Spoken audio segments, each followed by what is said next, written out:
जन साहब ये फरमाइएगा कि ज़ाहिर इस वक्त हम जिस मामले पर बात कर रहे हैं वो ये है कि जो गुज़िश्ता रोज़ DGISPR की जानिब से प्रेस कॉन्फ्रेंस की गई उसमें बहुत सारे अहम नुकात होने के साथ साथ ये एलिमेंट बिल्कुल वाज़ेह था कि इस वक्त जो मुल्क में दहशतगर्दी का मामला है, बहरहाल इस पर अगर किसी ने पॉलिटिकल माइलेज लेने की कोशिश की या किसी तरह से पुष्टपनाही करने की कोशिश की तो वो ज़ाहिर उसको खातिर में नहीं लाया जाएगा और नेशनल एक्शन प्लान अब वक्त की ज़रूरत है। अब इस पर अमल दरामद की बात होनी है। तो सर आपको क्या लगता है कि इस वक्त किस तरह से कलेक्टिव विजडम जो है वो पैदा किया जा सकता है? जी बिल्कुल Sana, thank you very much for the invite. देखिए, we need to understand Pakistan को थ्रेट है, this is a serious threat and we are in the state of war. अच्छा, अब जब नेगोशिएशंस या फाइटिंग टेररिज्म इसकी बात करते हैं तो हम सारों को मिक्स कर देते हैं जी। प्रॉब्लम हमारा ये है, देयर आर 3-4 एलिमेंट्स जिनके साथ आपने बातचीत करनी है या जंग करनी है या जो भी करना है। पहली बात है कि proxy sponsor, that is international application, बिल्कुल ठीक बात, जो भारत है जी। दूसरी पार्टी जो है वो अफगानिस्तान है जिसकी सॉइल यूज हो रही है और उसके कुछ लोग जो है वो इस जो क्लाइंट के तौर पर इस्तेमाल हो रहे हैं and they are supporting the third party जिसको मैं कहता हूं TTP या फितना अल खवारिज जो है, जो पाकिस्तान के खिलाफ जंग लड़ रहे हैं जी सर, बेमकसद जंग। And fourth is the people of FATA, जिस रीजन में ये जंग लड़ी जा रही।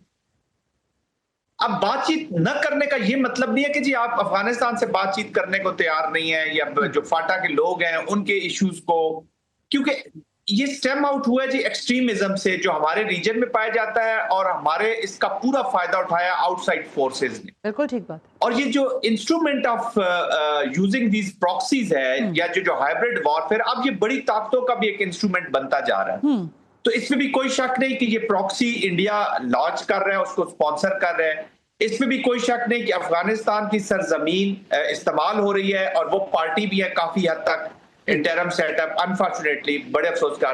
इसमें भी कोई शक नहीं है कि TTP का जो शरीयत के नाम पे जंग, it is to do nothing with the war और ये पाकिस्तान को डिस्टेबलाइज करना चाहते हैं और वॉर्स इस टेररिज्म से जुड़ी इकोनॉमी के साथ उसका फायदा उठाना चाहते हैं। और इसमें भी कोई शक नहीं है कि जो इस रीजन के लोग हैं, खैबर पख्तूनख्वा और बलोचिस्तान दोनों के, और खास तौर पे ये जो बॉर्डरिंग एरियाज है और ये बेल्ट है, वो सफर कर रहे हैं। तो ये तो एक एनवायरनमेंट है जो यहाँ पर मौजूद है। अब बातचीत टेररिस्ट से तो आप कर नहीं सकते जी। टेररिस्ट से आप बातचीत करेंगे तो क्या आप हासिल करेंगे? नथिंग।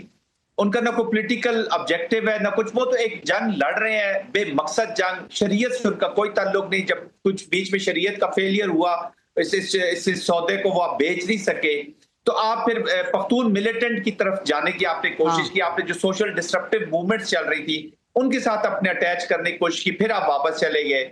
और एक वो उनके साथ आप बातचीत इसलिए नहीं कर सकते कि पावर स्पीक्स।